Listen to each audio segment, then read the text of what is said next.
tale of Noah's Ark is one of the most beloved and debated of all Old Testament stories.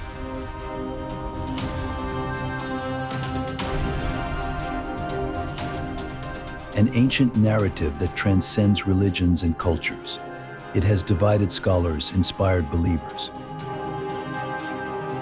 and motivated an unending list of explorers, hoping to find traces of the Ark.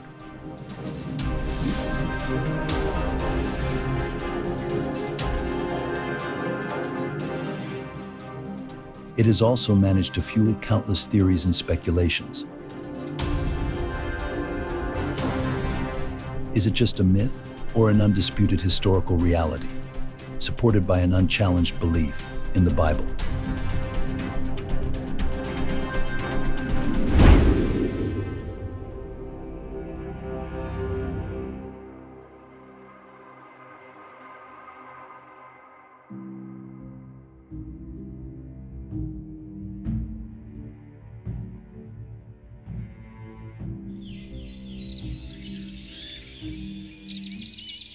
Noah's Ark and the search to find it in ancient corners of the world have puzzled and frustrated scholars and explorers for centuries.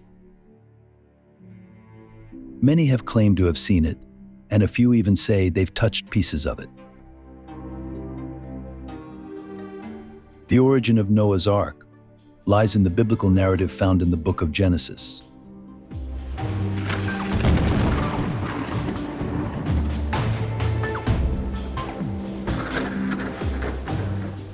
According to the account, God, upset by widespread wickedness and sin, loses faith in humanity and decides for a restart with a great and punishing flood.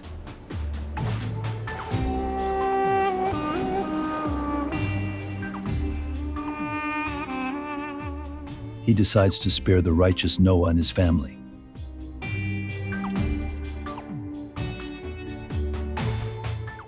God instructs Noah to build an ark to save himself, his family, and pairs of every animal species from an impending deluge. The ark, constructed to precise dimensions, became the vessel that preserved life during the catastrophic flood.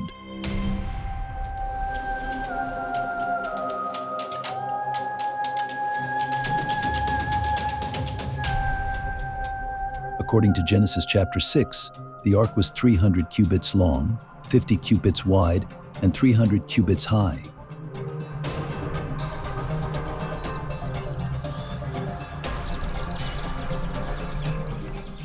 Scholars argue that a cubit is between 45 centimeters and 1 meter. So the ark is supposed to have been between 135 and 300 meters long, 23 meters to 50 meters wide, and 14 meters to 30 meters high. In other words, Noah's Ark was as big as the Titanic.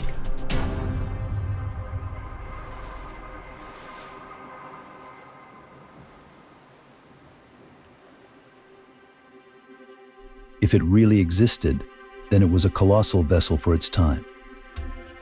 It was supposed to have been made of gopher wood and smeared with pitch or bitumen. According to Genesis chapter 8, verse 3, after the Great Flood, the ark was believed to have landed in the mountains of Ararat, in what today is Mount Ararat.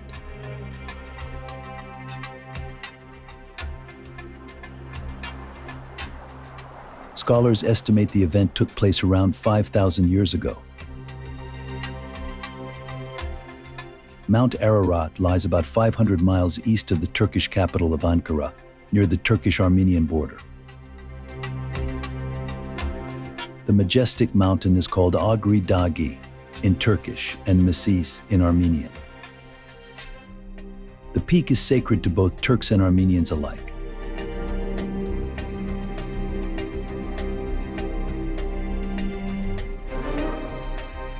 Many believe the remains of the ark are still located on top of this 6,000-meter dormant volcano. The biblical tale raises questions about the accuracy of the event and the symbolic meanings embedded in the story. While some interpret the flood as a literal historical event, others view it as a metaphorical story illustrating themes of righteousness, divine judgment, and renewal.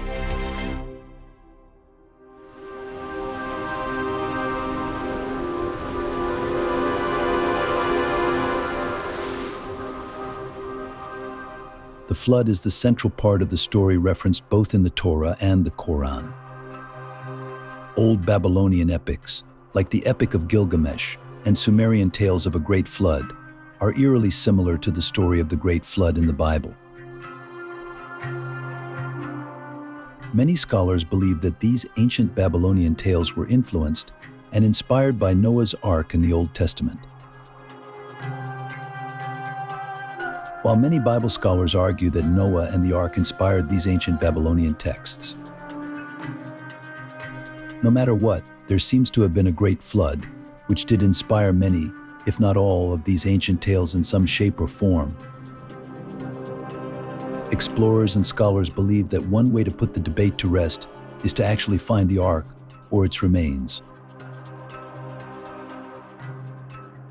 This quest to uncover the physical evidence of Noah's Ark has led researchers and explorers to many locations, but Mount Ararat in Turkey remains the focal point.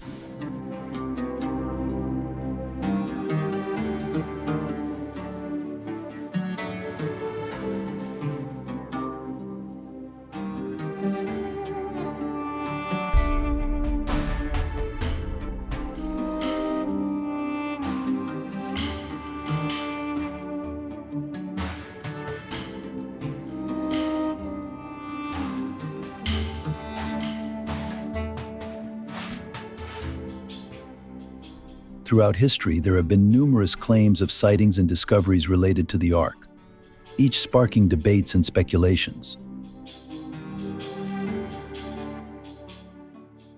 The first reference about Noah's Ark dates back to 275 BCE by the Babylonian historian Berosus. In the 1st century, Jewish historian Flavius Josephus writes that pilgrimages to the remains continued. But the first specific mention of the Ark on Mount Ararat dates to 1254, when King Hevam of Armenia mentions a black object that was visible on the mountain. Even Marco Polo reports of accounts that place the Ark on Mount Ararat. In 1829, German explorer Friedrich Parrot became the first Westerner to reach the summit of Mount Ararat. He claimed to have been shown a fragment of Noah's Ark by locals. In 1876, British Viscount James Bryce became the first person to return from Mount Ararat with a piece of hand-tooled wood. But when the age of the wood could not be verified, the discovery went largely ignored.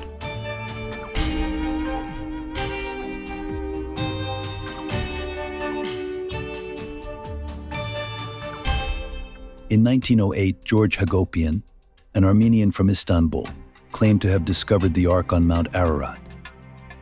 However, his finds were also met with skepticism due to a lack of verifiable evidence. In 1955, Fernand Navarra claimed to have found the Ark at an altitude of 4,000 meters on Mount Ararat. His claim was based on a piece of wood he discovered at the bottom of a 40-foot crevice. When the wood was analyzed, it turned out to be approximately 5,000 years old, matching the earlier estimates of the date of the flood. The problem was that carbon-14 dating was not available at the time, and so a less reliable type of lignite testing was done indicating the wood to be approximately 5,000 years old.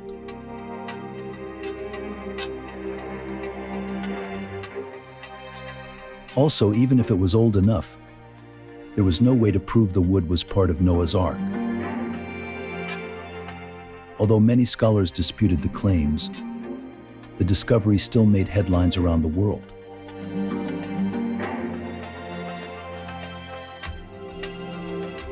In 1960, a Turkish Air Force captain took a photo of a large depression 15 miles south of Mount Ararat. The boat-like shape created a worldwide frenzy.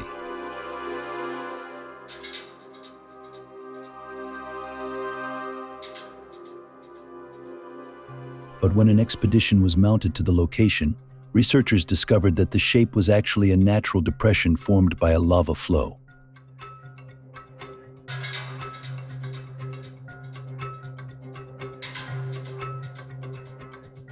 In 1969, a promising expedition to the mountain was curtailed by harsh weather and terrain.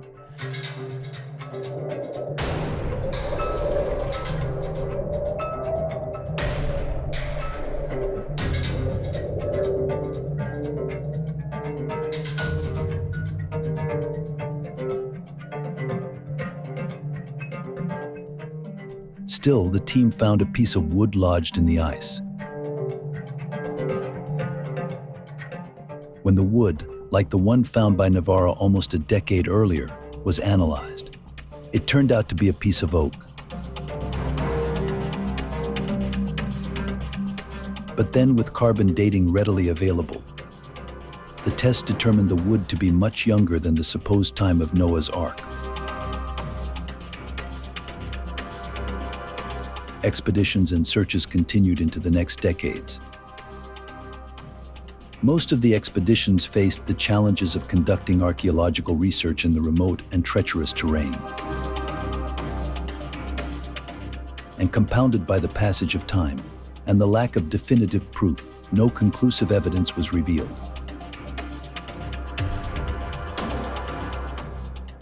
But the search for the Ark continues, fueled by a mix of religious conviction and a desire to uncover a piece of ancient history. Recent technological advancements such as satellite imagery and ground-penetrating radar have added new dimensions to the hunt, offering a glimmer of hope for potential discoveries.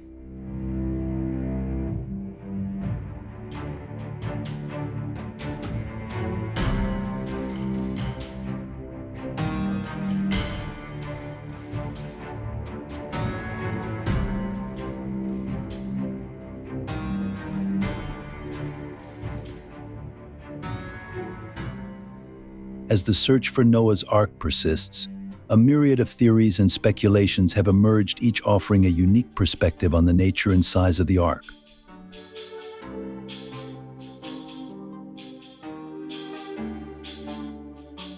Some proponents argue for a colossal vessel capable of housing all known animal species, while others propose a more modest and manageable structure.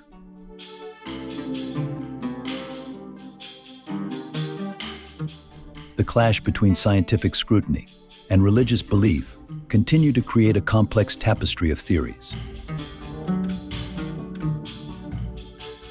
Among the theories, other boat-shaped formations on Mount Ararat have garnered attention, with some suggesting these geological features may be remnants of the Ark.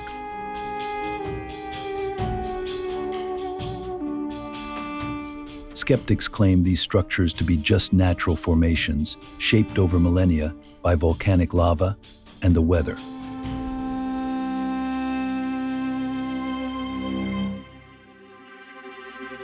No matter how the search for Noah's Ark is viewed, one aspect of its history is undisputed.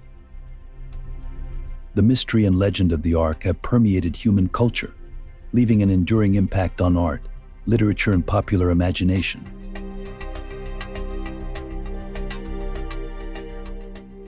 The Ark has become a symbol of survival, hope, and divine intervention. It has inspired countless artistic representations, from ancient frescoes to modern paintings, sculptures, and even theme park attractions.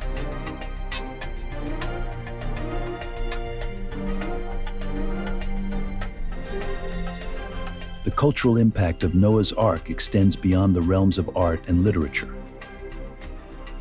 Seeping into popular consciousness is a metaphor for survival and the triumph of good over evil.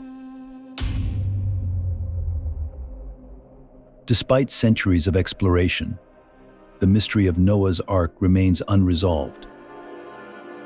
The elusive nature of tangible evidence leaves room for skepticism and debate, prompting us to question the historical accuracy of the biblical narrative. The ambiguity surrounding the Ark also raises broader questions about the intersection of faith, science, and historical inquiry. Can religious beliefs and scientific inquiry coexist? Or will they constantly be at odds with one another?